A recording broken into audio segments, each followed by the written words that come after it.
Ji sir ji.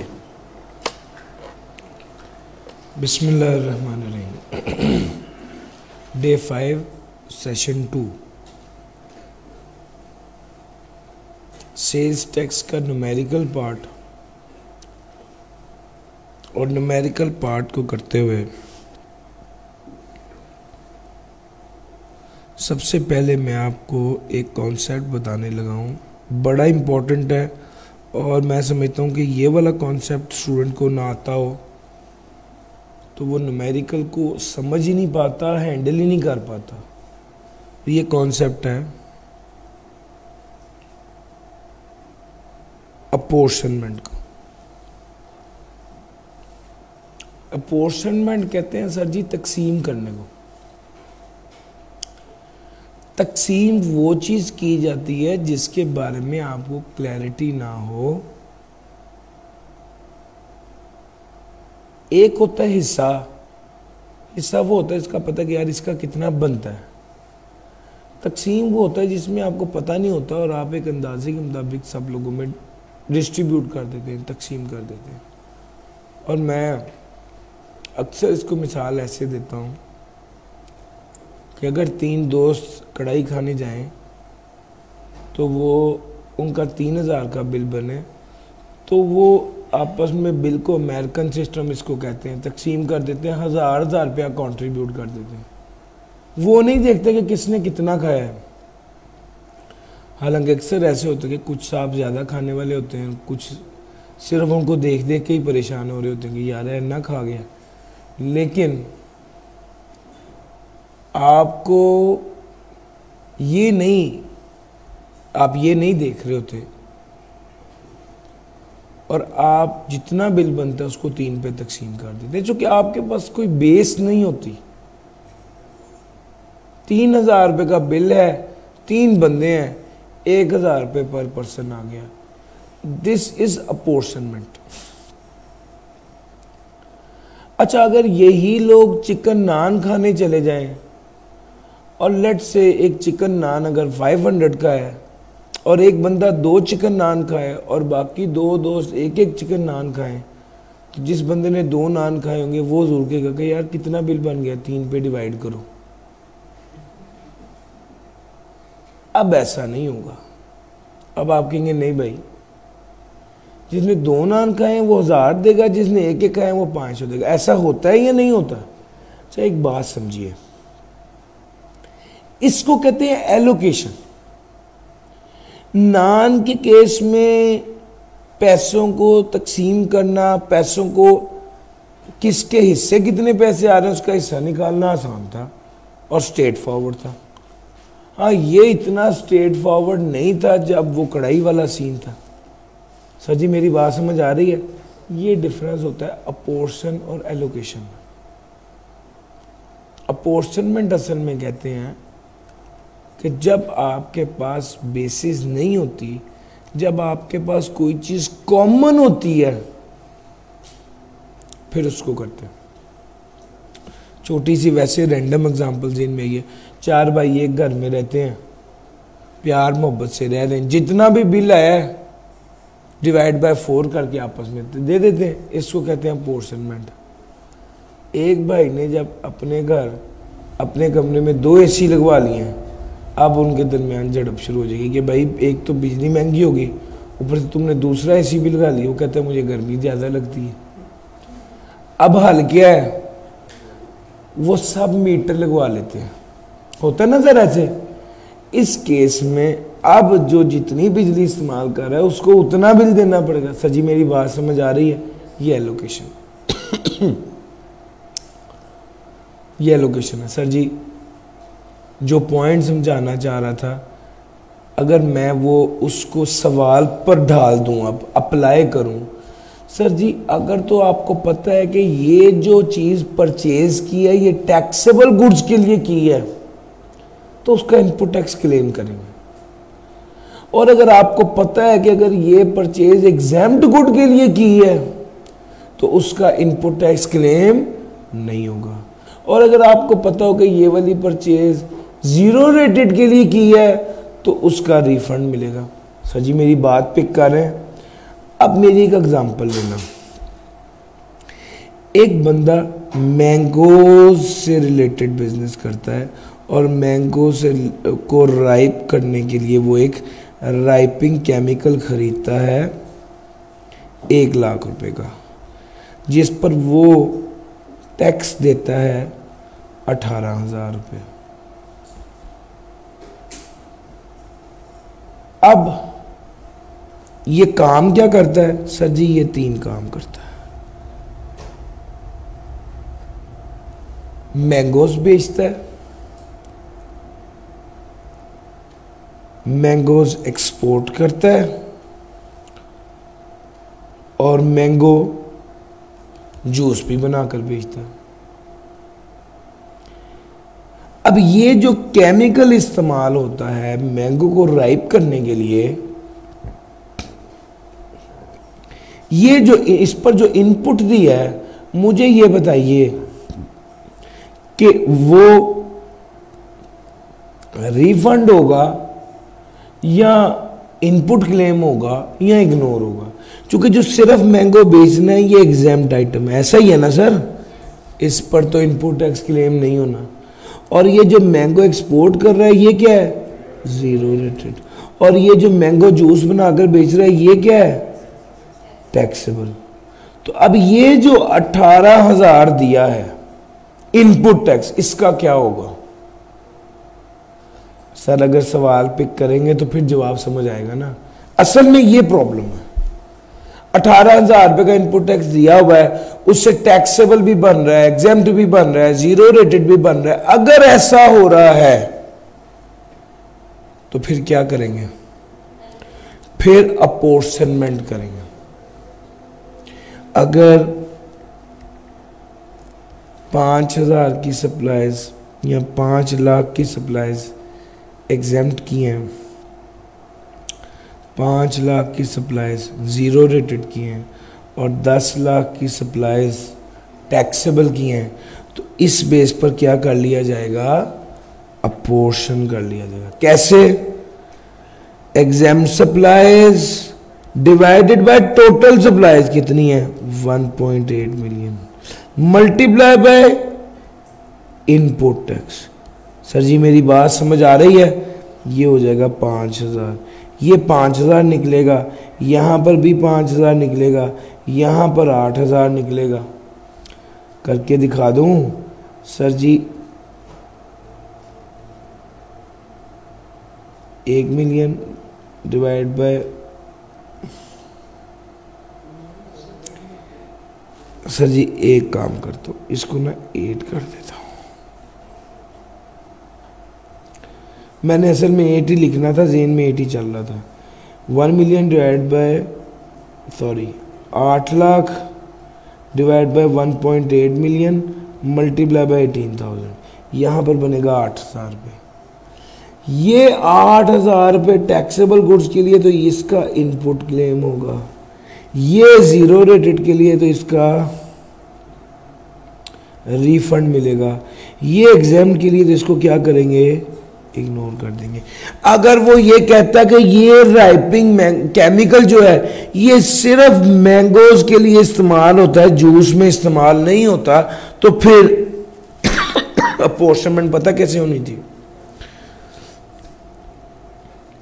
5 lakh divided by 10 lakh multiply by 18। Sir ji मेरी बात pick कर रहे हैं? फिर इन दोनों पे अपोर्शन करना था ना। अगर आपको उसने खुद बता दिया कि केमिकल इस्तेमाल ही मैंगोज पे हो रहा है, जूस के लिए नहीं हो रहा, तो फिर मैंगो पे इस्तेमाल हो रहा है, तो फिर इसका मतलब है एग्जेम्प्ट और जीरो रेटेड इन दोनों में अपोर्शन करेंगे। जितना एग्जेम्प्ट का हिस्सा बनेगा इसको इग्नोर कर देंगे, जितना जीरो रेटेड का बनेगा इसका रिफंड ले लेंगे।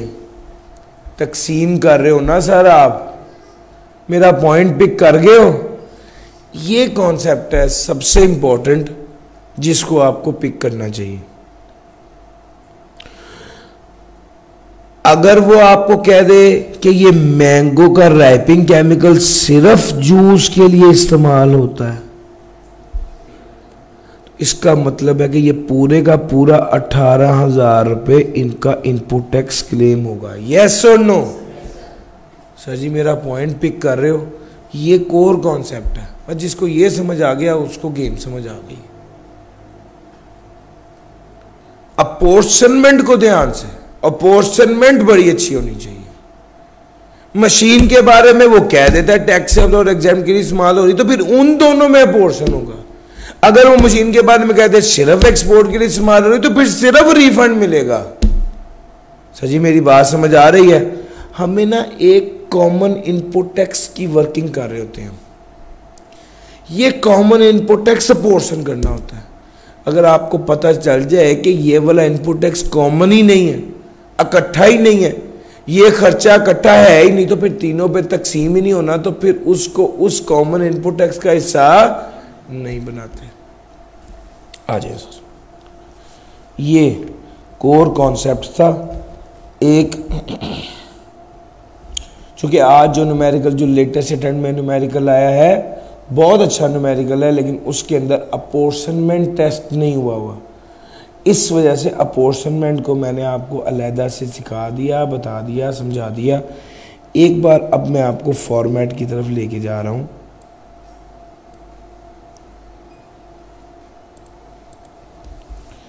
सर जी अगर हम फॉर्मेट की बात करें, let's say mister ABC,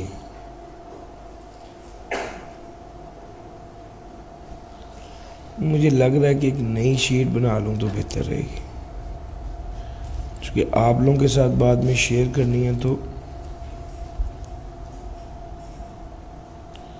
mister ABC computation of, mister ABC computation of, क्या रिक्वायरमेंट के लफ्ज आमतौर पे होते हैं? सेल्स टैक्स पेबल, फिर आगे टैक्स ईयर नहीं बल्कि टैक्स पीरियड, कितना? लेट्स से अगस्त 2023। सबसे पहले आता है हमारे पास आउटपुट टैक्स, फिर उसके बाद आता है इनपुट टैक्स। इनपुट टैक्स क्या होता है जी? Lower of. इनपुट टैक्स क्या होता है? Lower of, brought forward for the period. इसको टोटल करना है, इसके साथ आपने कंपेयर करना होता है 90% ऑफ आउटपुट को। जो लोअर होता है वो किधर आ जाता है? आगे आ जाता है। याद रखना, अगर 90% ऑफ आउटपुट लोअर होगा तो हमेशा इनपुट टैक्स कैरिड फॉरवर्ड आएगा। अगर 90% ऑफ आउटपुट लोअर होगा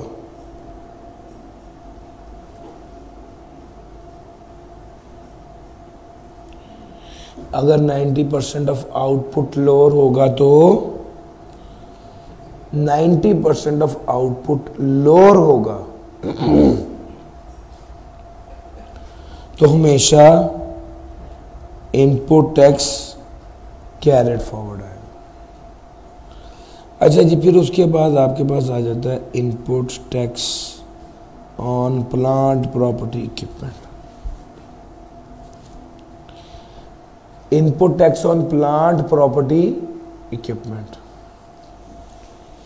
ये जितना होगा इसको लेस करेंगे। अब अगली बात बड़ी ध्यान से सुनना, जब आप यहां तक कर चुको तो कैलकुलेटर पर ही ज़बानी देख लो कि आउटपुट माइनस ये दोनों फिगर आंसर प्लस में आ रहा है या माइनस में आ रहा है। अगर आंसर माइनस में आ रहा है तो यहां पर लिख दो सेल्स टैक्स रिफंडेबल। अगर आंसर प्लस में आ रहा है तो यहां पर लिख दो further tax at the rate of 3%। अगर आंसर पॉजिटिव हो तो इधर आ जाएगा, अगर आंसर नेगेटिव हो तो further tax sales tax refundable के बाद आता है। एक बात ध्यान में रखना, सेल्स फर्दर टैक्स एक ऐसा टैक्स है जो टैक्स वाले कहते हैं ये तो आप हमें जमा कराओ ही कराओ। फर्दर टैक्स हमें हर हाल में जमा करवाना ही पड़ता है एफबीआर को, चाहे हमारा रिफंड ही क्यों ना आ रहा हो, क्योंकि ये इजाफी टैक्स है, ये तो आपको जमा कराना ही पड़ेगा। तो अगर तो आंसर हो रहा हो प्लस में तो आपको होगा इतने पैसे जमा कराने, साथ फर्दर टैक्स रख के जमा करा दो। और अगर आंसर आ रहा हो नेगेटिव में, आपके भैया आपने में पैसे देने, तो वो कहेगा वो ठीक है, फर्दर टैक्स आगे जमा कराओ। सर जी समझ आ रही है? तो फर्दर टैक्स अगर आंसर माइनस में होगा तो फर्दर टैक्स यहां पर आपको लिखना पड़ेगा। सर जी और लास्ट में आपके पास क्या आ जाता है,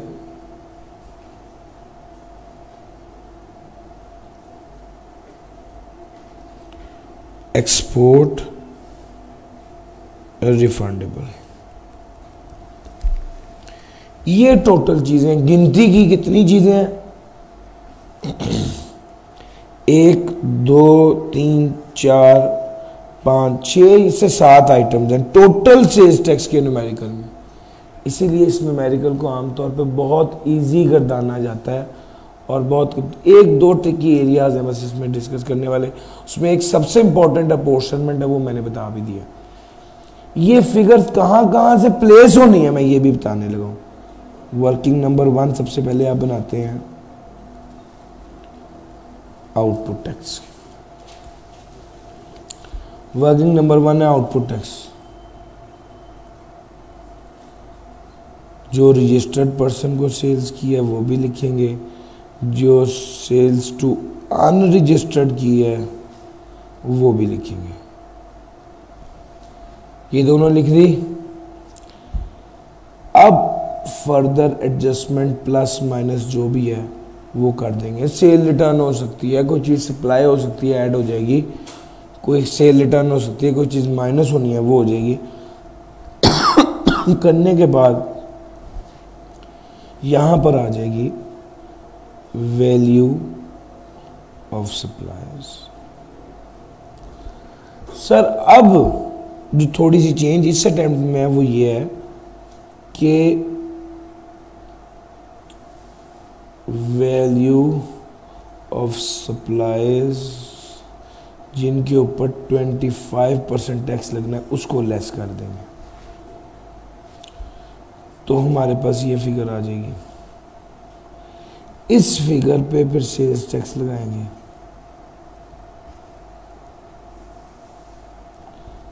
सेल्स टैक्स लगेगी 18% के हिसाब से।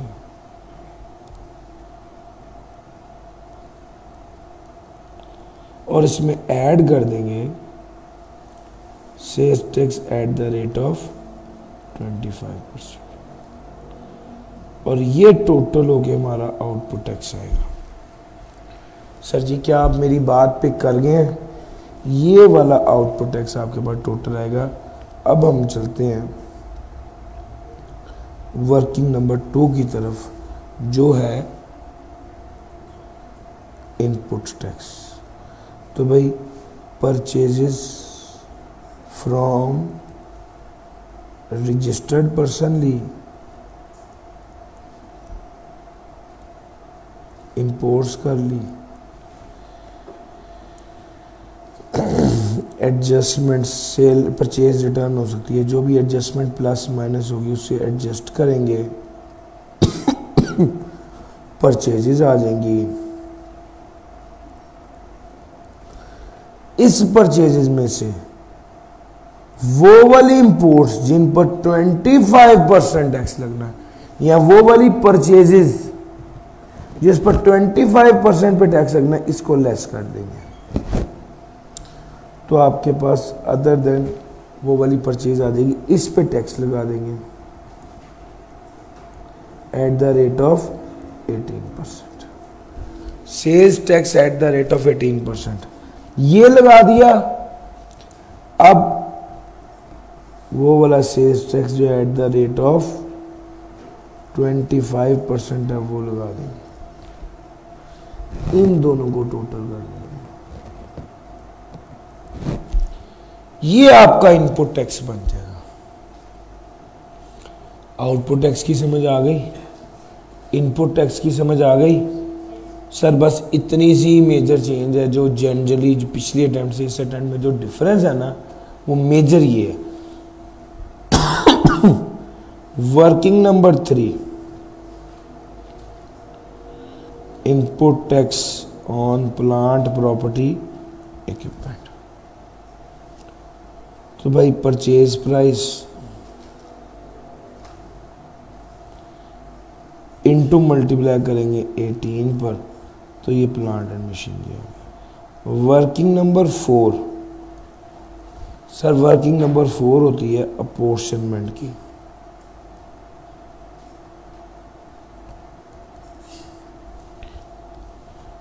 वर्किंग नंबर 4 है अपोर्शनमेंट की।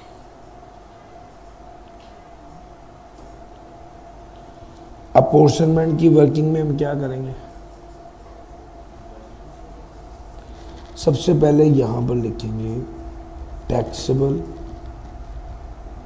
Exempt, zero rated. Sir ji जो फॉर्मेट होता है ना, वो होता है मैक्सिमम क्या क्या हो सकता है ये सोच के। तो अगर मिसाल के तौर पे वो कहता है सिर्फ आपकी सप्लाईज ही टैक्सेबल है, इसका क्या मतलब हुआ, अपोर्शनमेंट होनी नहीं है। सर जी मेरी बात समझ आ रही है? मैं तो कह रहा हूं कि ज्यादा से ज्यादा क्या आ सकता है, ये आ सकता है, वो करा रहा हूं सर जी। ये टैक्सेबल एग्जाम्प्ट और जीरो रेटेड के बाद ये वैल्यू ऑफ सप्लाई, याद रखना ये वैल्यू ऑफ सप्लाई हमेशा कौन सी होती है, एडजस्टेड होती है। एडजस्टेड का मतलब है एडजस्टमेंट्स करने के बाद ये वाली जो वैल्यू ऑफ सप्लाई होगी ना, ये आप अपोर्शनमेंट के लिए इस्तेमाल करेंगे टैक्सेबल के हवाले से।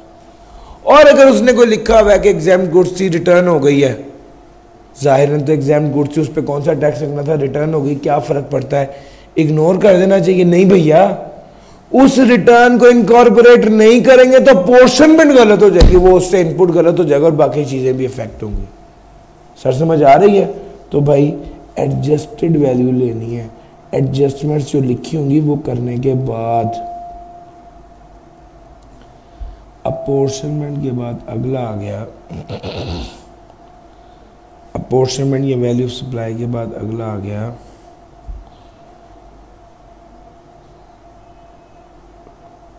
Input, common input tax.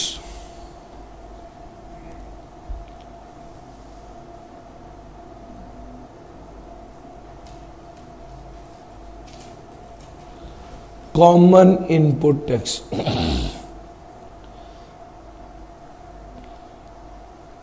ये जो परचेजेस पे इनपुट टैक्स था, ये वाली फिगर थी, ये वाली सर, इसको यहां पर प्लेस किया है बेसिकली, और फिर वैल्यू ऑफ सप्लाई की बेस पर क्या कर लेंगे, अपोर्शन कर लेंगे।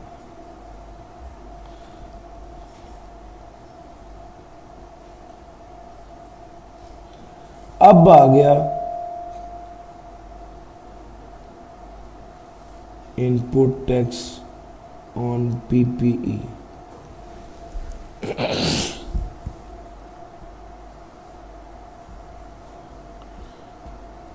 ये वाली जो फिगर है ये अब हम उठा के लेके आए और ये भी वैल्यू ऑफ द सप्लाई की बेस पर अपोर्शन होगी।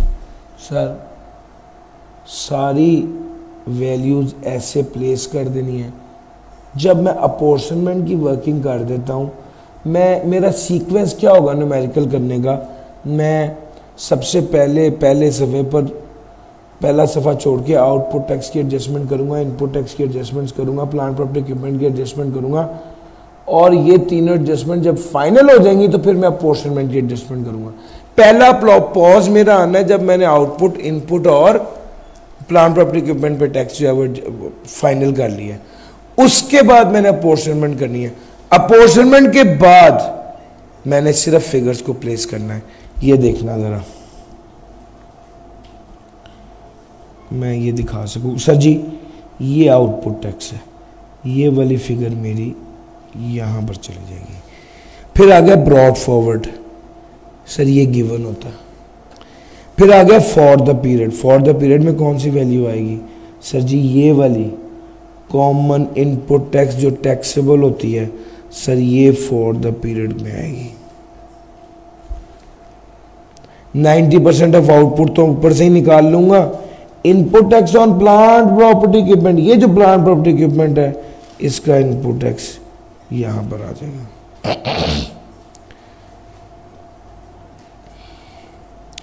फर्दर टैक्स, तो फर्दर टैक्स कैसे निकलेगा, अनरजिस्टर्ड पर्सन को जो सप्लाई की है एडजस्टेड वैल्यू लेनी है हमने, उसका 3%। सर एक्सपोर्ट रिफंडेबल कैसे आएगा, ये जीरो रेटेड जो होगी ना, इससे एक्सपोर्ट रिफंडेबल आ जाएगा। Sir input tax carried forward कैसे आएगा, अगर ये लोअर है, अगर ये लोअर है तो ये जो ब्रॉड फॉरवर्ड और फॉर द पीरियड की अमाउंट है इसमें से 90% लेस करेंगे तो ये इनपुट टैक्स कैरेट फॉरवर्ड आ जाएगा। ये एडजस्टमेंट है और मैंने 1 बाय 1 प्लेस करके बता दी है कि भाई कहाँ पर आनी है। तरतीब ये है कि पहले आउटपुट टैक्स करो, फिर इनपुट टैक्स करो। इनपुट टैक्स की ये वाली फिगर मैंने यहाँ पर प्लेस की थी, ये वाली फिगर मैंने प्लांट प्रॉपर्टी इक्विपमेंट की फिगर मैंने यहाँ पर प्लेस की थी। पहले वर्किंग 1, वर्किंग 2, वर्किंग 3, फिर उन 3 वर्किंग्स को इस्तेमाल करेंगे, अपॉर्शनमेंट की वर्किंग करेंगे और फिर उसके बाद फॉर्मेट में चीज़ें प्लेस कर देंगे। मुश्किल नहीं है सर, बिल्कुल आसान है और इस तरह से इसको किया जा सकता है। इसकी PDF भी आपके साथ इंशाल्लाह शेयर कर देंगे। थोड़ा सा मुझे अब आगे चलना है और एक लेटेस्ट अटेम्प्ट का न्यूमेरिकल है।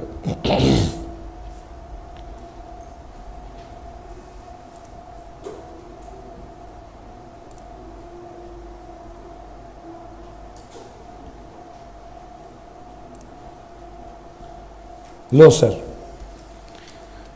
सेल्स टैक्स के न्यूमेरिकल को कैसे हैंडल करना है, सर ये आर्ट है। फिर वही बात है कि न्यूमेरिकल को हैंडल करना के लिए नॉलेज भी चाहिए और डेटा हैंडलिंग एबिलिटी भी चाहिए। न्यूमेरिकल हमेशा 2 बार पढ़ते हैं, ये भी पता है। पहली बार पढ़ के इनिशियल टारगेट ज़हन में होना चाहिए। अब जब आप सेल्स टैक्स का न्यूमेरिकल पहली बार पढ़ेंगे तो पता है आपका क्या टारगेट है। पढ़ते जाएं और देखते जाएं इनपुट से रिलेटेड कौन सी एडजस्टमेंट है, आउटपुट से रिलेटेड कौन सी एडजस्टमेंट है, प्लांट प्रॉपर्टी इक्विपमेंट से रिलेटेड कौन सी एडजस्टमेंट है और चौथे नंबर पे ब्रॉड फॉरवर्ड क्या है। 3-4 बातें होती हैं सर। परचेजेस, ये तो इनपुट से रिलेटेड बातें हैं। रजिस्टर्ड पर्सन से जो परचेज किया इसको तो काउंट फॉर करना है। जो अनरजिस्टर्ड पर्सन से की है ये फारिग है, इसको इग्नोर करना होता है। अब आगे चलता हूं। अगली जो बात है वो है supplies. Taxable goods to registered person, sir registered person को की है, अनरजिस्टर्ड पर्सन को की है। अनरजिस्टर्ड पर्सन को जो सप्लाई करते हैं फर्दर टैक्स चार्ज करते हैं, यस और नो, शाबाश। आगे आ जाओ जरा। ये एडजस्टमेंट तो दोनों आउटपुट से रिलेटेड है। Taxable goods from registered person, जो खरीदारी की है रजिस्टर्ड पर्सन से, उसमें वायर और केबल शामिल हैं जो कि रिपेयर के लिए इस्तेमाल हो रही थी। इनपुट टैक्स से रिलेटेड एडजस्टमेंट है।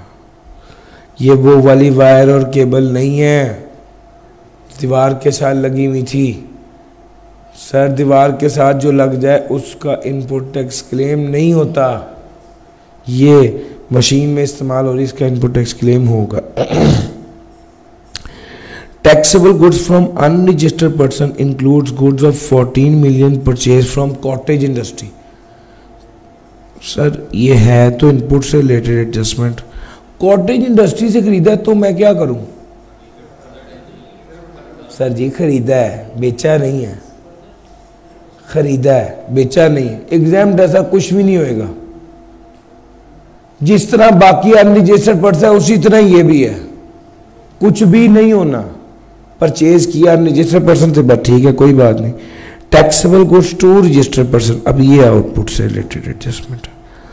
ऑटो पार्ट्स से जो 5 मिलियन के जो फ्री ऑफ कॉस्ट रिप्लेस कर दिए। सर याद रखिएगा, 2 एडजस्टमेंट बड़ी कॉमनली आती हैं, एक फ्री रिप्लेसमेंट और एक free sampling.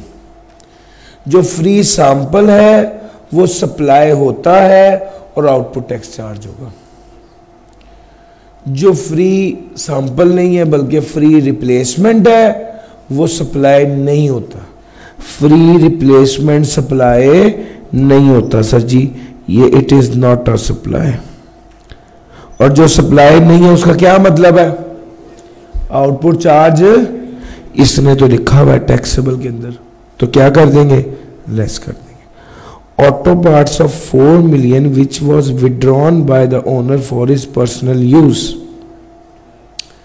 Sir put to private use पड़ा हुआ है ना, सप्लाई है। सप्लाई हो तो आउटपुट टैक्स चार्ज होता है, ये इसने ठीक किया। रॉ मटेरियल है 2 मिलियन के जो कि फैक्ट्री की इंजीनियर को दिए। सर जी फिनिश गुड्स देने पर आउटपुट चार्ज होगा ना। अगर आप रॉ मटेरियल दे रहे हैं तो फिर इनपुट क्लेम नहीं होगा।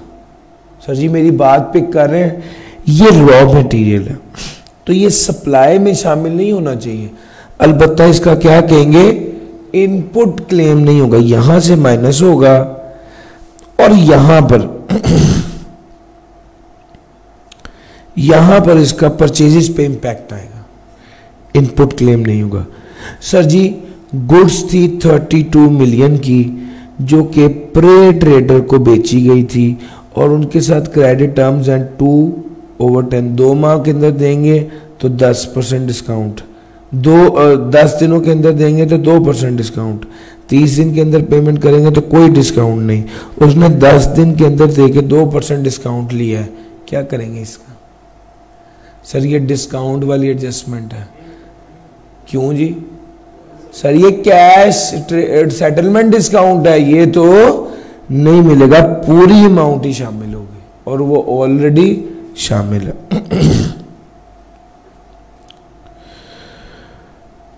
Taxable goods to unregistered person includes goods of ₹16 million provided to cottage industry.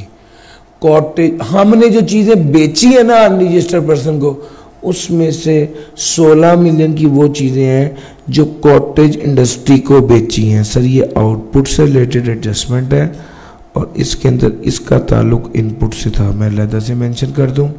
और 16 million provided to cottage. Sir अब देखो ये जो मैंने बेचा है इसकी एडजस्टमेंट है, ये सर मैं माइनस करूंगा 16 मिलियन यहां पे लिख के।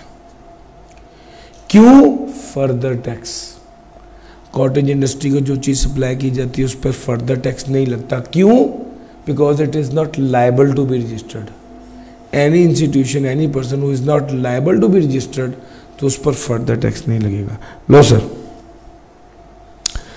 25 million raw material of ₹25 million destroy हो गया था।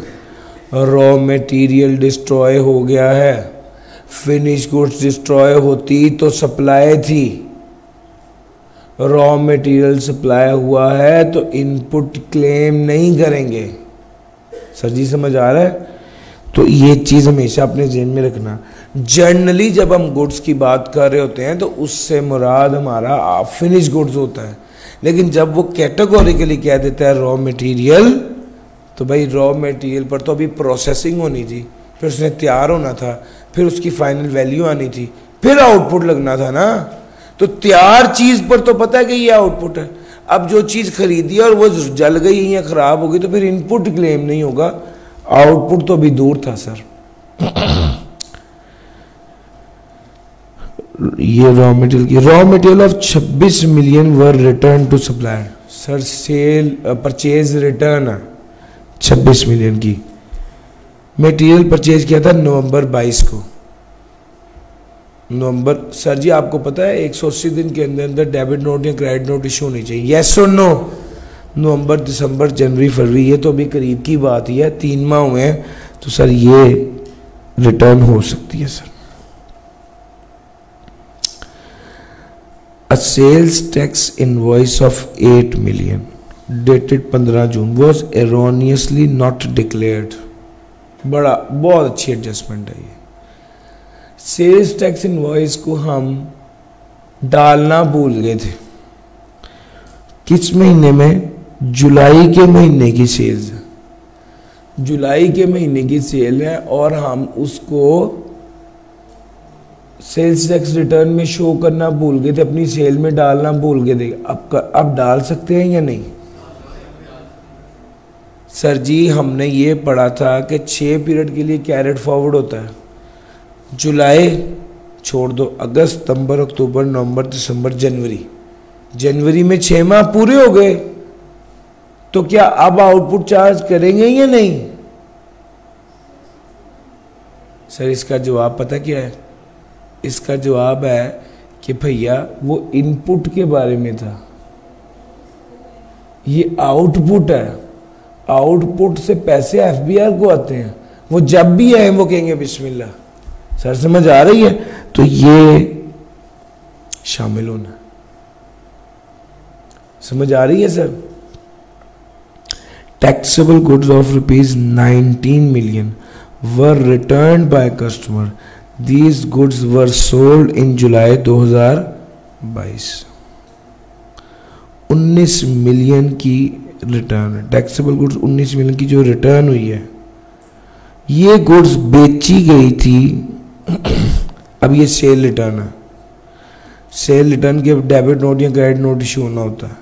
तो हमने क्या पढ़ा हुआ है? 180 दिन के अंदर अंदर जब जुलाई से काउंट करेंगे तो ये 180 दिन से ज़्यादा बन रहे हैं। जुलाई से काउंट करेंगे तो जनवरी में 180 दिन पूरे हो जाते हैं। तो जनाब इसका मतलब ये है कि ये चूँकि 180 दिन से ज़्यादा है, तो ये रिटर्न से टैक्सेबल गुड्स की 19 मिलियन की रिटर्न है। 180 दिन के अंदर डेबिट क्रेडिट नोट इशू हो जाना चाहिए था। अगर वो उसके बाद हुआ है तो हम उसको रिटर्न को अलाउ नहीं करेंगे, ये रिटर्न नहीं होगी। इलेक्ट्रिसिटी बिल, ई बिल कितना है?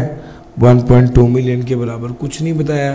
तो ये तो पता ना कि ये इनपुट टैक्स है, ये पता ये आउटपुट टैक्स से रिलेटेड है, ये भी पता ये आउटपुट टैक्स से रिलेटेड है, ये दोनों इनपुट टैक्स से रिलेटेड है, और ये ब्रॉड फॉरवर्ड है 27 मिलियन। सवाल यहाँ पे ख़त्म हो गया। वो पिछली अटेम्प्ट में आया था 17% था, हमने अब 18% का करके करना है। ठीक हो गया sir?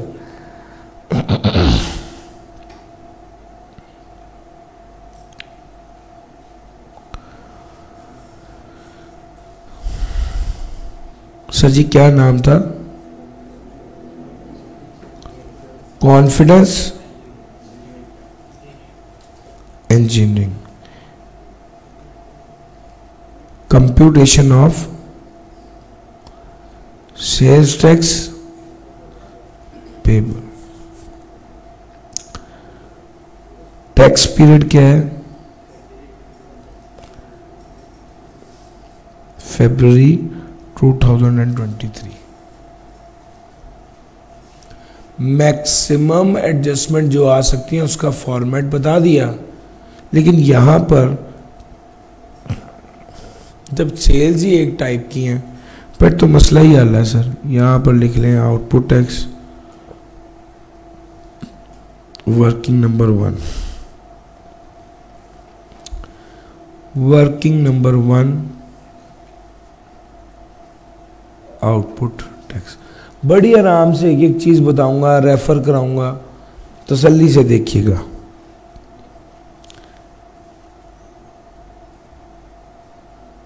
Taxable goods to registered person कितना है sir? 220।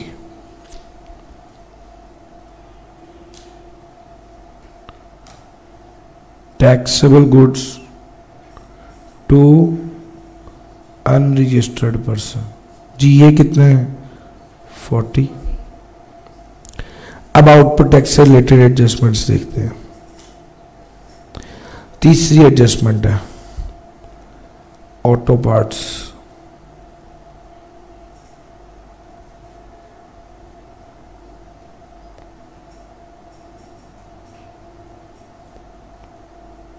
Replaced free of cost, कितने हैं सर? सर अंदर शामिल हैं, नहीं होने चाहिए थे, माइनस कर रहा हूं। ऑटो पार्ट्स ऑफ 4 million जो were withdrawn by the owner for personal use. Sir ये सप्लायर्स के अंदर शामिल हैं और होने भी चाहिए थे, इसका कुछ भी नहीं करेंगे।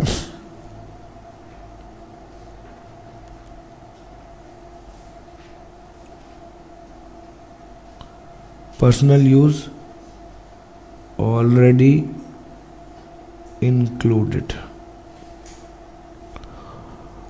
रॉ मटेरियल, सर जी ये जो रॉ मटेरियल है ये तो अभी रॉ मटेरियल जो है ये तो अभी तैयार हुआ ही नहीं था, तो सप्लाई की तुक नहीं बनती। अलबत्ता इनपुट टैक्स क्लेम नहीं करेंगे। Raw material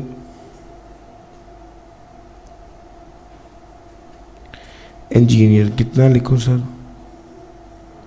2 million।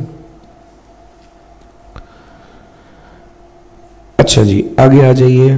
32 million which were paid to pre trader. Sir ये कैश / सेटलमेंट डिस्काउंट है, nil. Settlement discount value supply में से लेस नहीं होता। आउटपुट टैक्स के हवाले से ये वाली एडजस्टमेंट थी, ये मैंने कर ली। Taxable goods to unregistered person, ये 16 million मैंने यहां पर लिख दिया है। जब मैं फर्दर टैक्स कैलकुलेट करूंगा तो लेस करूंगा। अच्छा जी उसके बाद आ गया आउटपुट टैक्स की एडजस्टमेंट है। Sales tax invoice of 8 million। Sir वो वाली ऑलरेडी शामिल थी, ये वाली इनवॉइस शामिल नहीं है, करनी है।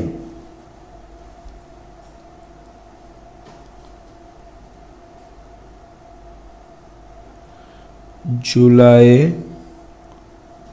2022 है, कितना 8 million शामिल कर देंगे। Taxable goods of 19 million were return by customer, ये सेल रिटर्न है।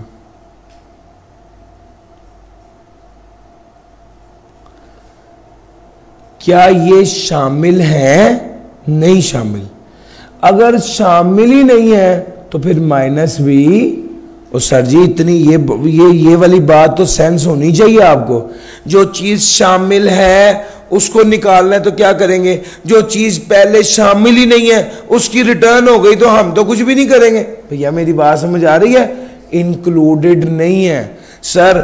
ऊपर देखो वो लिखता है टैक्सेबल गुड्स में क्या शामिल है, ये वाली चीजें शामिल है। ये एडिशनल इनकम है, ये एडिशनल इंफॉर्मेशन है, ये शामिल नहीं है। अब आपने देखना है, एक केस में आपने कहा था ऐड होना चाहिए, ऐड करेंगे। अब वो कहता है नहीं ऐड होना चाहिए था, ना पहले ऐड है। अगर पहले ऐड होता तो माइनस करते, पहले ऐड नहीं है, होना भी नहीं चाहिए था, चुप कर जाएंगे। Cell return not included in suppliers, तो हम इस पे चुप कर देंगे। लो सर आउटपुट से रिलेटेड सारी एडजस्टमेंट्स हो गई। मैं फिर भी एक मार्जिन छोड़ूंगा। क्यों? पता नहीं आगे सवाल पढ़ना है कोई और एडजस्टमेंट ना आ जाए। कुछ 4 लाइनें छोड़ के नीचे लिखूंगा वर्किंग नंबर 2 इनपुट टैक्स। अब मैं इनपुट टैक्स की बात करने लगा हूं, फिर वर्किंग शुरू करता हूं। Taxable goods from registered person,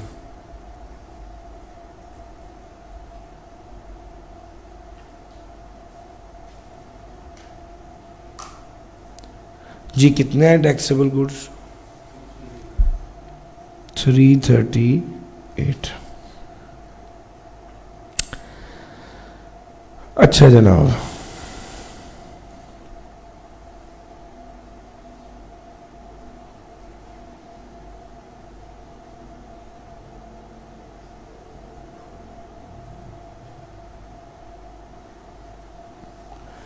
taxable goods from registered person 338 है। अनरजिस्टर्ड पर्सन जो था उसको इग्नोर कर दिया। अब जरा मैं आ रहा हूँ इनपुट टैक्स की पहली एडजस्टमेंट की तरफ। Taxable goods from registered person में शामिल थी वायर एंड केबल 6 मिलियन की, जो कि यूज होती रिपेयर के लिए। तो भैया शामिल थी, शामिल होनी चाहिए थी, इनपुट टैक्स मिलना चाहिए था, ऑलरेडी शामिल है, कुछ भी नहीं करेंगे। इसको मैं लिख देता हूं wire and cables already included. अच्छा आगे चलता हूं। उसके बाद दूसरा आ गया taxable goods from unregistered person. इसको तो कुछ भी नहीं करना, इसको इग्नोर ही करना था। तो उसके बाद रॉ मटेरियल जो 2 मिलियन का फैक्ट्री इंजीनियर को दिया था, उस पर इनपुट टैक्स क्लेम नहीं मिलेगा। Raw material to factory engineer less करेंगे। उसके बाद आ गई रॉ मटेरियल 25 मिलियन का जो डिस्ट्रॉय हुआ है, raw material destroyed. Raw material destroyed का क्या करेंगे? 25 मिलियन लेस करेंगे। आगे आ गया return.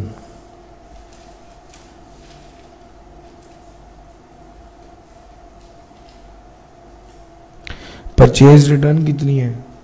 26 million.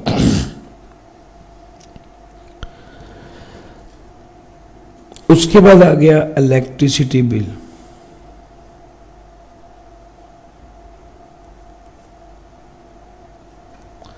$1.2 million. Input tax की और कोई एडजस्टमेंट नहीं है, कोई एडजस्टमेंट नहीं है। और क्या है सर? यहां पर वर्किंग नंबर 3 अपोर्शनमेंट नहीं बताई हुई। वर्किंग नंबर 4 अपोर्शनमेंट की जरूरत नहीं है क्योंकि हमारे पास कॉमन इनपुट टैक्स ही नहीं है। तो अब यही टोटल हमारे पास एडजस्टमेंट्स हैं। एडजस्टमेंट हमने सारी कर ली। मुझे ज़रा बताइएगा ये टोटल कितना बना? 220 जमा 40 -5 -2 जमा 8। Sir sales tax at the rate of 18% कितना बना? 46.98। बताइएगा जरा परचेजेस कितनी बनी?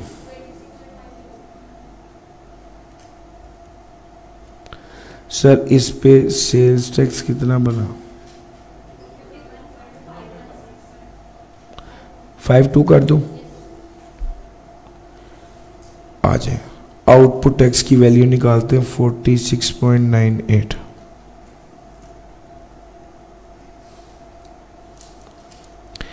इनपुट टैक्स उसके साथ क्या लिखना है? Lower of. इनपुट टैक्स के साथ लिखना है लोअर ऑफ। लोअर ऑफ के साथ ब्रॉड फॉरवर्ड। जी ब्रॉड फॉरवर्ड बताइएगा।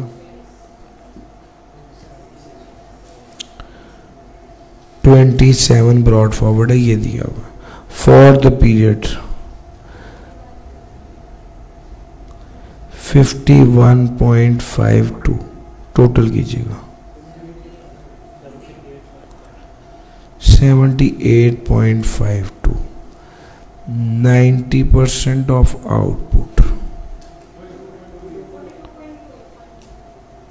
46.98 का 90% लीजिए जी 42.28। इन दोनों में से कौन सा है? इन दोनों में से लोअर कौन सा है? 42.28। जैसे ही मैंने यहां पर प्लेस किया ज़हन में क्या बात आई? शाबाश। लिखूंगा इनपुट टैक्स कैरेट फॉरवर्ड। कैसे? इनपुट टैक्स कैरेट फॉरवर्ड जी 78.52 माइनस 42.28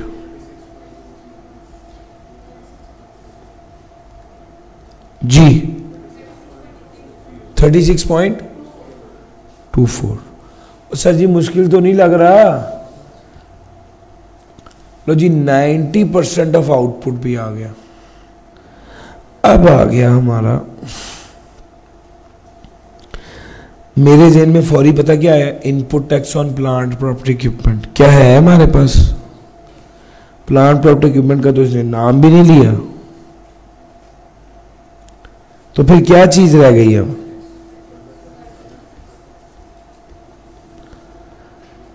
सर जी 46.98 में से 42.28 लेस करेंगे, आंसर प्लस आ रहा है।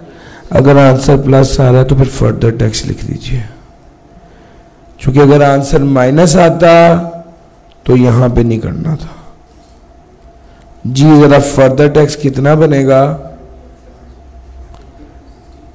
फर्दर टैक्स कितना बनेगा?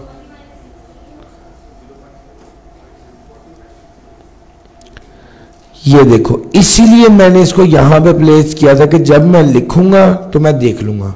40 में से 16 माइनस करते हैं जी भाई 0.72। ये फर्दर टैक्स। अब आ गया सेल्स टैक्स पेबल जी, बताइएगा 46.98 माइनस 42.28 प्लस 0.72 जी भाई 5.42। सर जी ये आपका सेल्स टैक्स पेबल आ गया और ये आपका न्यूमेरिकल खत्म हो गया। कुछ कॉन्सेप्चुअल एडजस्टमेंट्स थी इसके अंदर, बाकी ओवरऑल ये बहुत अच्छा और बहुत सिंपल सवाल था। कोई बात आपके जहन में आई है तो प्लीज पूछिए।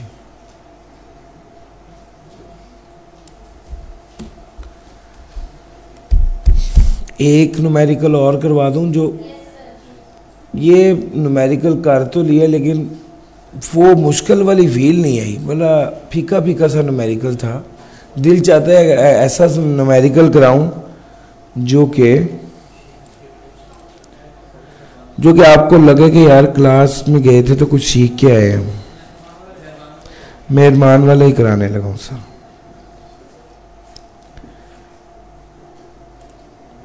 ऑल्दो वो आज मेरे प्लान में नहीं था, लेकिन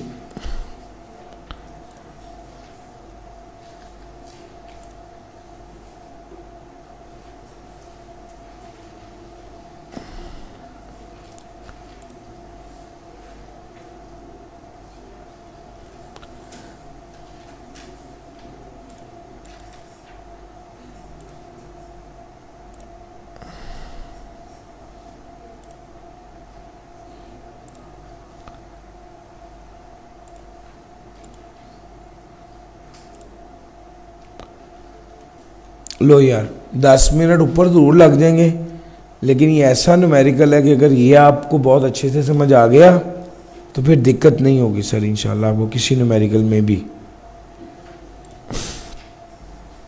शुरू करें सर? सर जी देखिएगा, शुरू करते हैं। बहुत अच्छा न्यूमेरिकल है ये। सेल्स टैक्स का आज तक का जो सबसे अच्छा न्यूमेरिकल है वो ये है। Mehrban associate is registered under the sales tax act 1990।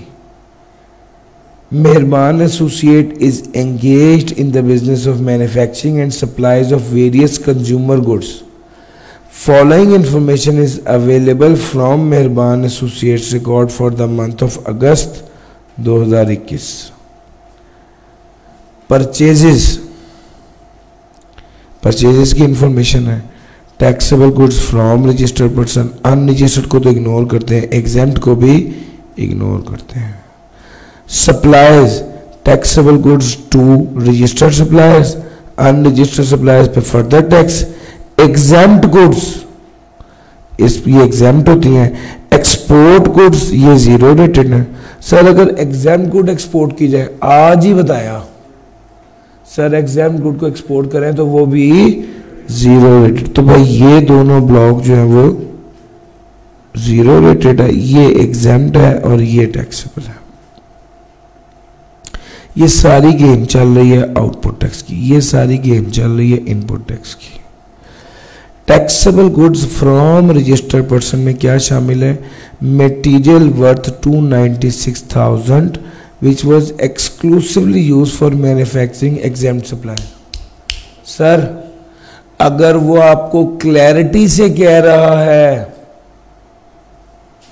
कि ये चीज खास तौर पे एग्जेम्प्ट के लिए है, तो उससे फिर कॉमन में शामिल नहीं करना। यही सिखा रहा था आपको मैं अपोर्शनमेंट में। तो वो अब कह रहा है आपको कि ये वाली चीज 2,96,000 की चीज खास तौर पे किसके लिए है, तो भैया इसको कॉमन में शामिल करके तकसीम नहीं करना। Material worth 675,000 which were exclusively use for manufacturing export. Sir अगर ये सिर्फ एक्सपोर्ट के लिए है तो इसका रिफंड मिलेगा, इसको कॉमन में शामिल नहीं करना। इनपुट से रिलेटेड एडजस्टमेंट्स हैं। 1.5 लाख रुपए की गुड्स हैं जो हमने कैश में परचेज की थी। 1.5 लाख रुपए की गुड्स हमने कैश में परचेज की थी, इनपुट नहीं मिलेगा सर। 50,000 से ज्यादा की चीजें, क्रॉस बैंकिंग चैनल, एक बैंक बिजनेस बैंक अकाउंट से दूसरे बिजनेस बैंक अकाउंट और 180 दिन, याद है ये 4 बातें पूरी होनी चाहिए। सर ये 500 kg ऑफ टी परचेज की थी 3,60,000 रुपए की 1 kg वाली पैकिंग में। ये थर्ड स्केजुअल आइटम है, उसने खुद बता दिया।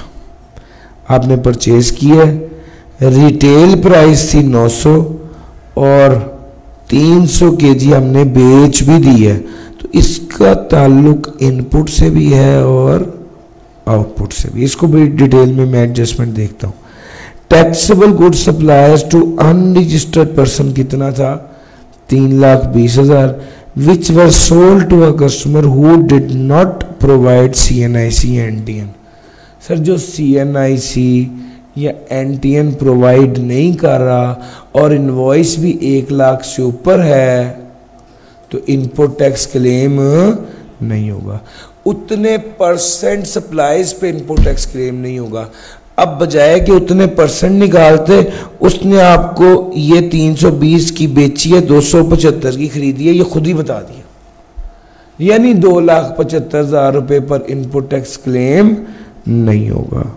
Following fix asset were purchase during the year: machine A, machine B, furniture and fixture. Machine A सिर्फ एक्सपोर्ट के लिए खरीदी, इसका मतलब है ये कॉमन में नहीं जाना और ये सिर्फ इसका रिफंड मिलना।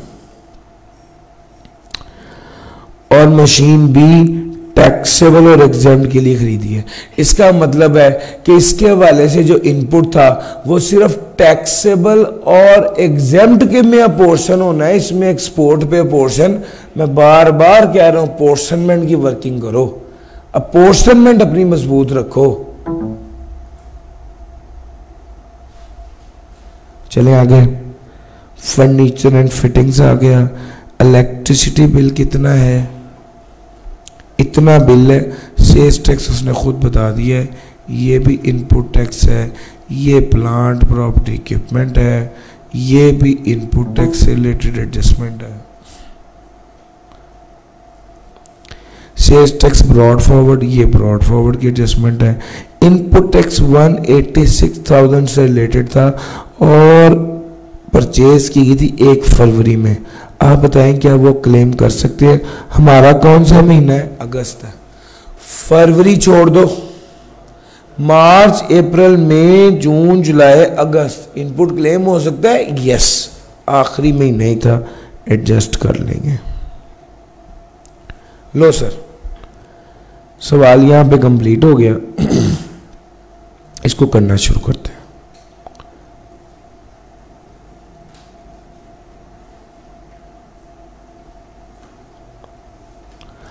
Computation of sales tax payable. सबसे पहले हमने करना है आउटपुट टैक्स। इसकी वर्किंग है वर्किंग नंबर 1। आउटपुट टैक्स की वर्किंग है वर्किंग नंबर 1। आ जाओ ऊपर, पहले जरा आउटपुट टैक्स की वर्किंग कर लें।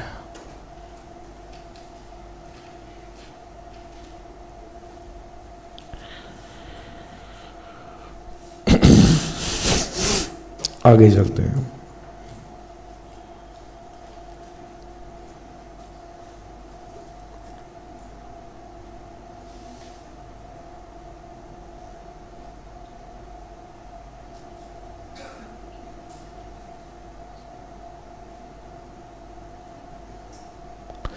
सर जी आउटपुट टैक्स की वर्किंग करते हैं। यहां पर लिखते हैं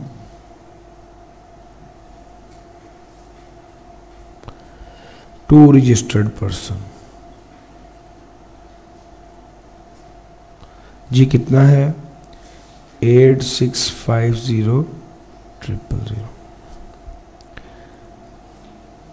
taxable goods to unregistered person, ये कितना है? 1560,000। Taxable goods to registered person आ गया, taxable goods to unregistered person आ गया। ये दो आ गए, ये तीनों तो आने नहीं है। आउटपुट के हवाले से एडजस्टमेंट्स। 5000 केजी की टी खरीदी थी, 500 केजी टी खरीदी है 3,60,000 रुपए की, जो थर्ड स्केड्यूल आइटम है। रिटेल प्राइस थी टी की 900। बाय द एंड ऑफ अगस्त ये बेची है 300 केजी की टी बेची है 790 की। सर थर्ड स्केड्यूल आइटम पे किस अमाउंट पे टैक्स लगता है? रिटेल प्राइस पे। इसने सप्लाईज में कितना शामिल किया हुआ है? 790। होना कितना चाहिए? 900 होना चाहिए, 790 शामिल है, पीछे कितना रह गया? 110 मल्टीप्लाई बाय 300 केजी है ना सर जी, कितना हो गया?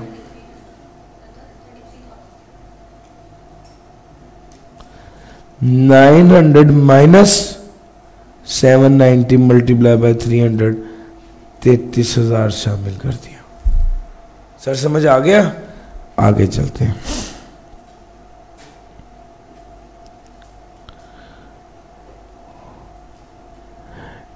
अच्छा जी, फिर आउटपुट टैक्स की और एडजस्टमेंट देखिए, और आउटपुट टैक्स की एडजस्टमेंट नजर नहीं आ रही। कोई बात नहीं, मैं जगह छोड़ के ही आगे जाऊंगा, अगर बाद में आ गई तो मैं उसको कवर कर सकूंगा। इनपुट टैक्स की वर्किंग करता हूं।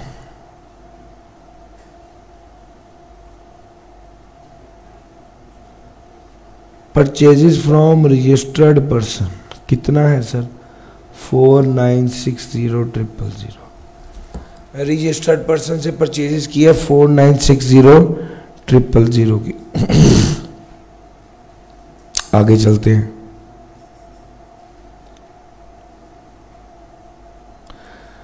परचेजेस फ्रॉम रजिस्टर्ड पर्सन था 4,960,000। उसके बाद आ गया इनपुट टैक्स की एडजस्टमेंट्स। मटेरियल जी, एग्जैम्प्ट गुड्स जो हैं, एग्जैम्प्ट सप्लाईज के लिए जो चीज़ें खरीदी गई हैं उस पर तो इनपुट टैक्स क्लेम नहीं होना, ये लेस कर दिया।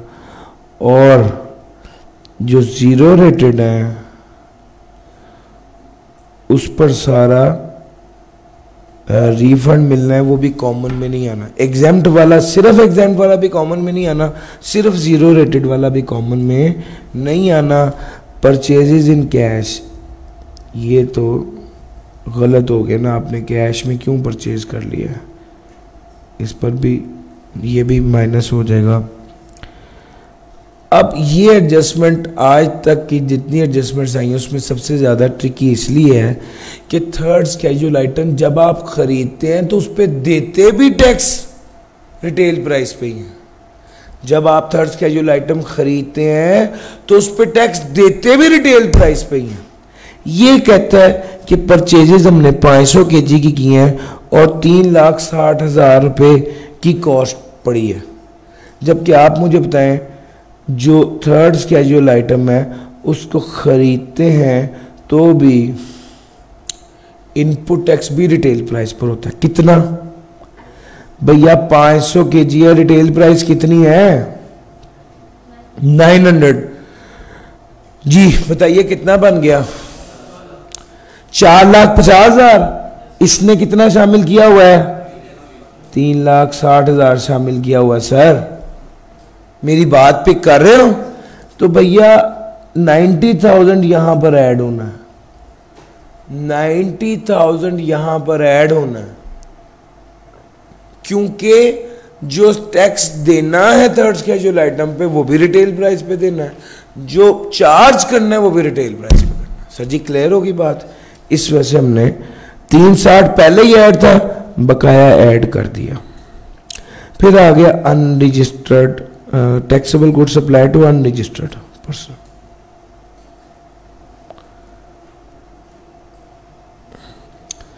तो भैया ये कितना है, 275 है सर। भाई जितने परसेंट सेल अनरजिस्टर्ड पर्सन को की गई है और उसने CNIC भी नहीं दिया तो वो तो माइनस नहीं होगा, इसको लेस कर देंगे। इलेक्ट्रिसिटी बिल का मसला ये होता है कि ये इसने टैक्स की अमाउंट बताई हुई है, ये परचेजेस में ऐड नहीं करना बल्कि जब टैक्स कैलकुलेट हो जाएगा उसके अंदर ऐड करना है। ये इनपुट टैक्स है 186,000 का, ये इनवॉइस नहीं है। इसका मतलब है इसको भी परचेज में ऐड नहीं करना बल्कि टोटल टैक्स में ऐड करना है। सर जी देखिएगा, ये भी टैक्स में ऐड करना है, ये भी टैक्स में ऐड करना है, कोई और एडजस्टमेंट तो नहीं रह गई? नहीं सर जी, इसको टोटल कर लें सर। 2960,000 जी 3654 सर। Sales tax at the rate of 18% जी।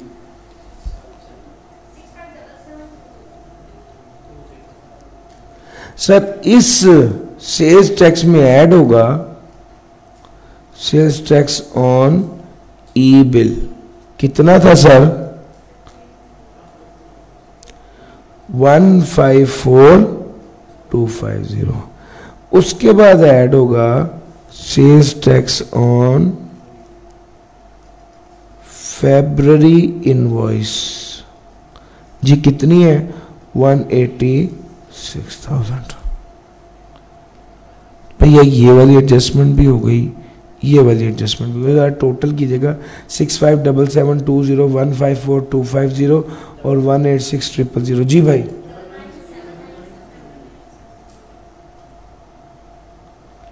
ये मेरा इनपुट टैक्स आ गया सर। अब वर्किंग नंबर 3 करनी थी हमने, input tax on plant property equipment. Working number 3 करनी थी input tax on plant property equipment. Sir ji इसमें एक तरफ तो मशीन ए है जिस पर टैक्स बनता है 3,60,000 और इसका क्या मिलना है, ये रिफंड है चूंकि जीरो रेटेड है। दूसरी तरफ मशीन बी है, इसका मिलना है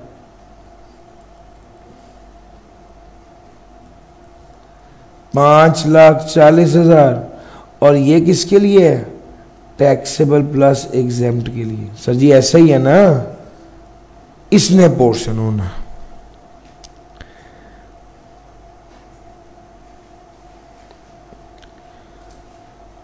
अब मैंने जब ये सारी वर्किंग कर ली, मैंने सबसे पहले स्टेप में आपने गौर किया, मैंने तीनों वर्किंग्स अपनी सीधी की हैं, वर्किंग 1 2 3। जब मैं इससे फारिग हो गया, यहां पर देख लीजिए फर्नीचर एंड फिटिंग भी है, इस पर इनपुट टैक्स क्लेम नहीं होता।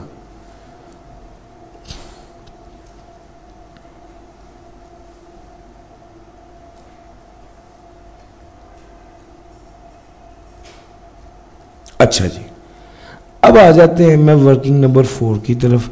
अब जब मैंने सारी एडजस्टमेंट्स कर ली हैं, सर क्या कर लिया है, सारी adjustments relating to input output plant property equipment कर ली हैं, फिर उसके बाद अब वो टाइम आ गया है कि मैं अब अपोर्शनमेंट करूं। अपोर्शनमेंट में हमें वैल्यूज एडजस्टेड चाहिए होती हैं, तो ये ना हो कि आप वर्किंग या कोई एडजस्टमेंट पेंडिंग हो और आप ये वर्किंग शुरू कर दें, ये वर्किंग गलत हो जाएगी सर। लो सर, अपोर्शनमेंट यहां पर लिखते हैं टैक्सेबल, यहां पर लिखते हैं एग्जेम्प्ट, यहां पर लिखते हैं जीरो रेटेड। आपको एक बात बताऊं, मैंने एग्जेम्प्ट जान के ऊपर लिखा है क्योंकि एक चीज ऐसी है जो कि टैक्सेबल और एग्जेम्प्ट में पोर्शन होनी है, तो वो साथ साथ लिखेंगे तो वर्किंग करने में आसानी होगी। अभी मैं आपको मजीद एक्सप्लेन भी करता हूँ। सर जी सबसे पहले इसकी वैल्यू ऑफ सप्लाई है, जी बताइएगा।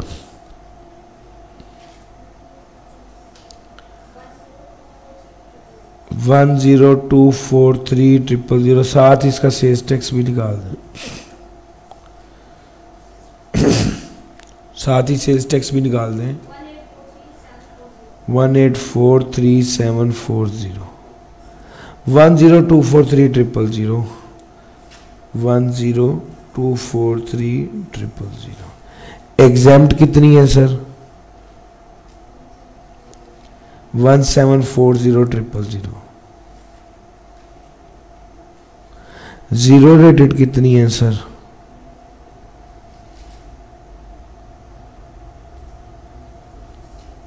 32,00,000,000। जी ज़रा मुझे बताइएगा इसका टोटल क्या है।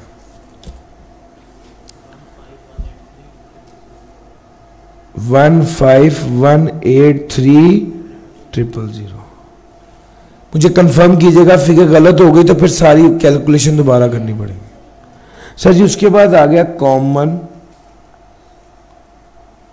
इनपुट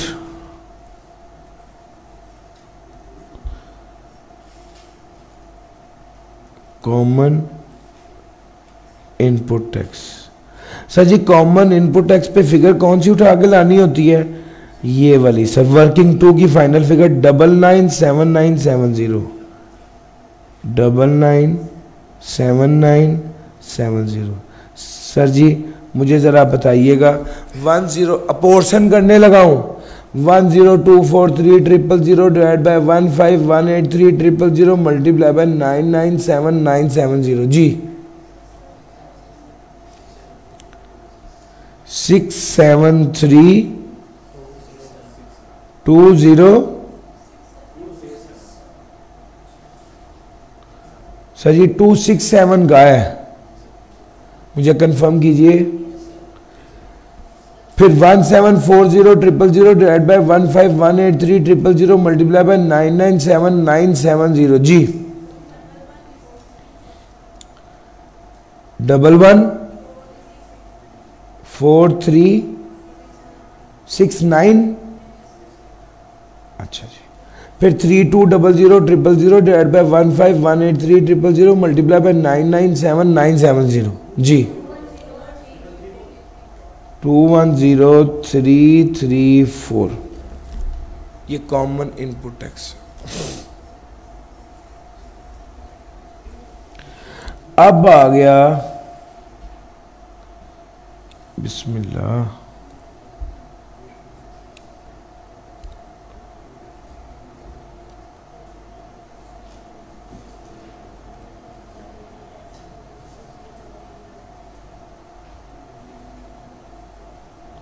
जी बताइएगा ज़रा। सर जी सबसे पहले तो आपको ये वाली फिगर लेनी है 5,40,000 की, और ज़ीरो रेटेड को क्या कर देना है, ज़ीरो रेटेड पे तो नहीं ना आना, अपोर्शनमेंट किसके दरमियान करनी है, एग्जाम्प्ट और टैक्सेबल। इतनी सेंस होनी चाहिए कि यार गेम क्या की रिक्वायरमेंट है और अपोर्शनमेंट किस तरह करनी है, यही आर्ट है। 1024300 प्लस 1740000 दोनों को जमा करेंगे,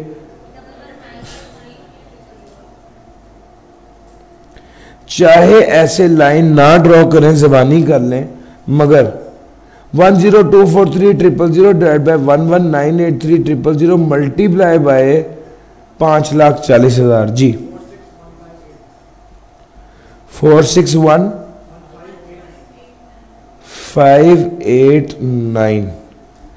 दूसरा भी इसी तरह ही 1740000 divide by 1198300 multiply by 5,40,000 78411। Low sir 78411 आ गया आपके पास।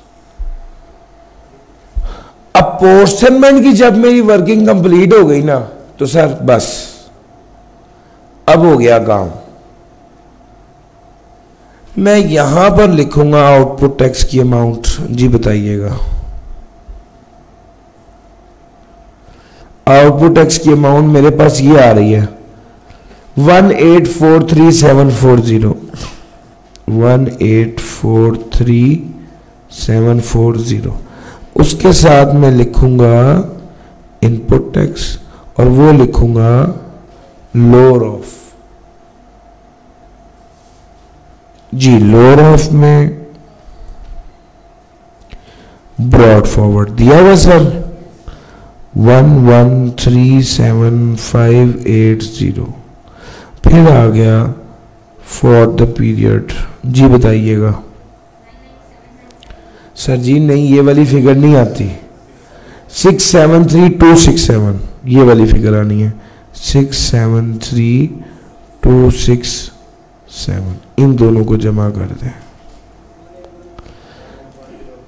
1810847 और 90% ऑफ आउटपुट भी लीजिए।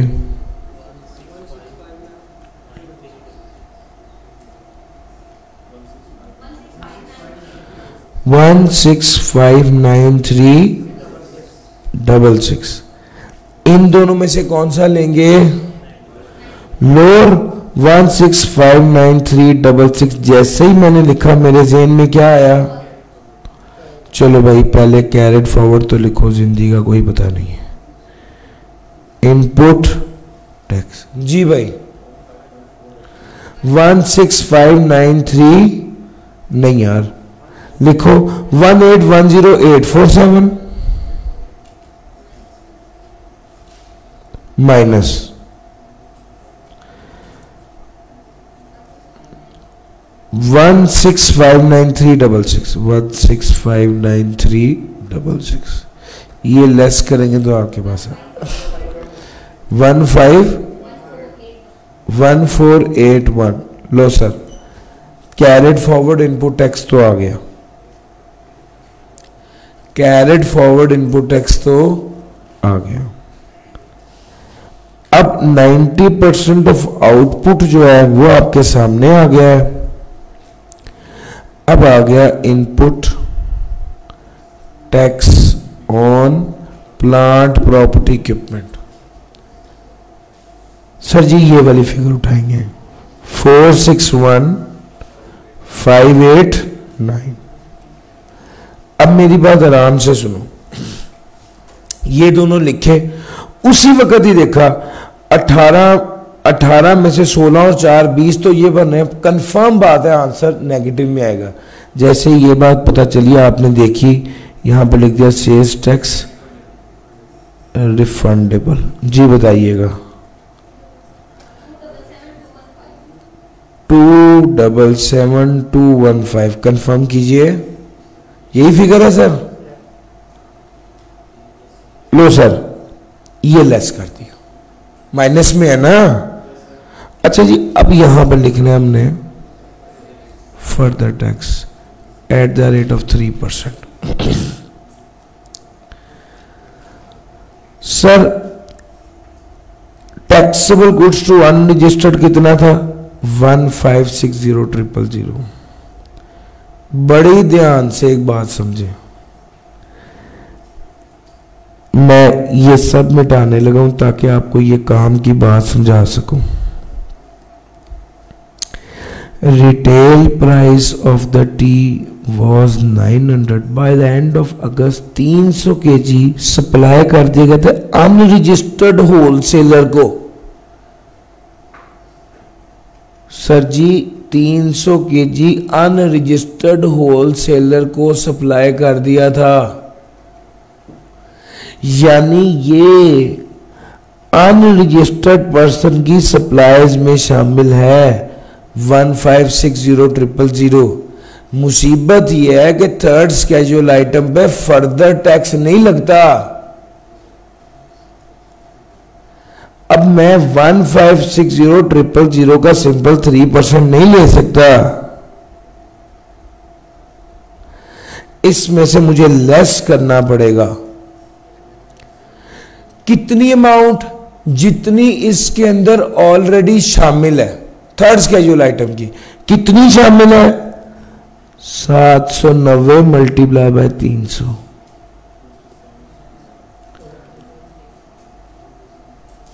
यार मेरा पॉइंट पिक किया है। टी से रिलेटेड थर्ड स्केड्यूल आइटम है, टी से रिलेटेड जितनी चीजें शामिल थी, जितना पैसा शामिल था सप्लाईज टू अनरजिस्टर्ड में, चूंकि वो थर्ड स्केड्यूल आइटम है उसको लेस करना था। सर जी मेरी बात पे कर गए हैं, तो 1560000 में से 237000 कर दिया। अब जो भी अमाउंट आएगी अब उसका 3% लेंगे। 39690। सर जी ये बच्चों को अब ये वाली एडजस्टमेंट जो थी, ये अब आपको समझ आया कितनी ट्रिकी एडजस्टमेंट थी। एक इसका इंपैक्ट इनपुट पे जा रहा था कि भाई थर्ड स्केड्यूल है पूरा अमाउंट दी होगी। एक इसका इंपैक्ट आउटपुट पे जा रहा था कि भाई रिटेल प्राइस पे ही टैक्स लगना है। इनपुट पे भी रिटेल प्राइस पे टैक्स दिया है, आउटपुट पे भी रिटेल प्राइस पे टैक्स देना है। और तीसरे नंबर पे चूंकि ये अनरजिस्टर्ड में शामिल थी, तो थर्ड स्केड्यूल आइटम अगर अनरजिस्टर्ड है तो जनाब थर्ड स्केड्यूल आइटम अगर अनरजिस्टर्ड को भी दी गई है तो फर्दर टैक्स नहीं लगना, चूंकि ये एक्सेप्शन टू द रूल में फॉल करता है। सर जी मेरा पॉइंट समझ आया? ये असल में तीनों बातें थी जिसकी वजह से ये लेस करके ये किया। अब आखिरी बात रह गई है एक्सपोर्ट रिफंडेबल। हाँ भाई एक्सपोर्ट रिफंडेबल में सबसे पहला काम ये करो कि 210,334 लिखो। सर फिर उसके बाद ये काम करो, ये देखो 3,60,000 मशीन का वो आना था, लो सर। तीसरे नंबर पे सर आपने ये परचेज की थी जो जीरो रेटेड थी, सो आइडली अगर मुख्तलिफ जगहों पर बिखरी हुई चीज़ों होना तो एक निशानी लगा दिया, लेट से Z लिख दिया वहाँ पे, ताकि बाद में उसको ढूंढना कवर करके एक जगह पर लिखना आसान हो अगर बिखरी हुई हों चीज़ें। तो 6,75,000 सर 675 पूरा लिख दूं? नहीं लिख सकता। क्यों सर? 675 पूरा नहीं लिख सकता, ये तो इनवॉइस की वैल्यू है, ये तो इनवॉइस की वैल्यू है। टैक्स इस पे कितना है? 18%। जी भाई अब बताइए 210,334 प्लस 3,60,000 प्लस 6,75,000 का 18%। जी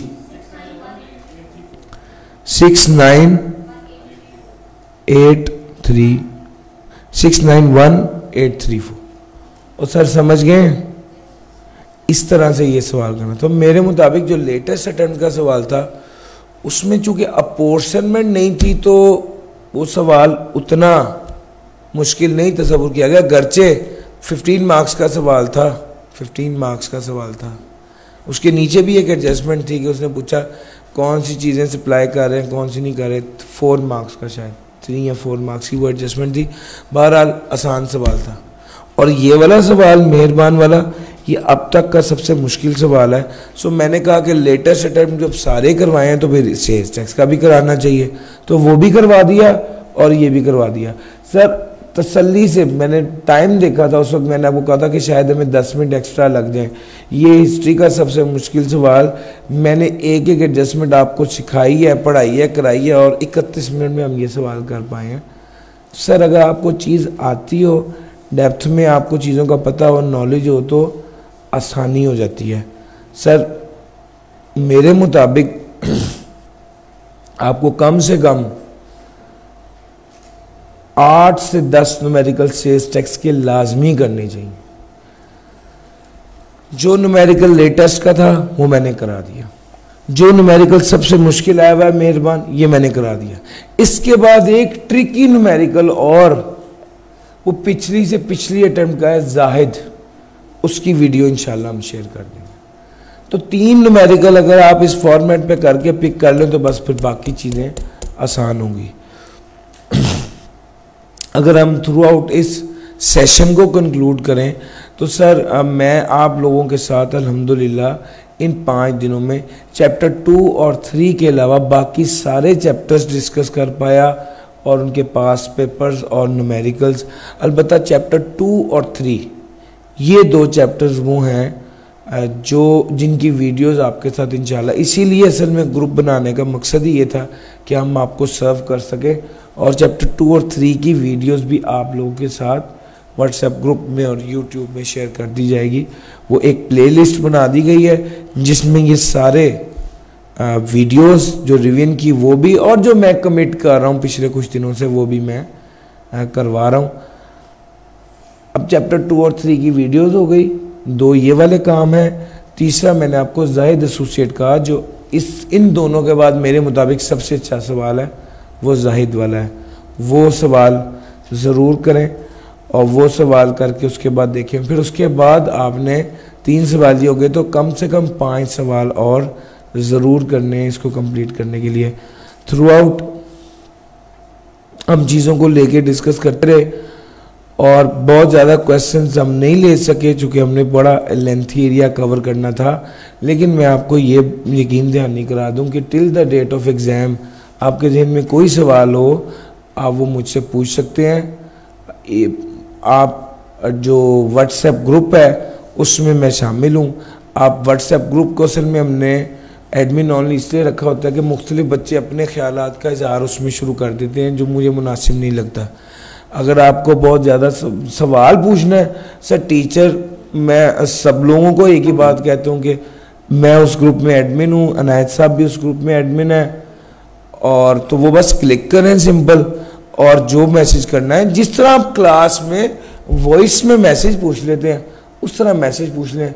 कोई चीज़ दिखानी है, छोटी सी वीडियो या छोटा सा तस्वीर उतार के स्क्रीनशॉट उतार के सवाल पूछ लें।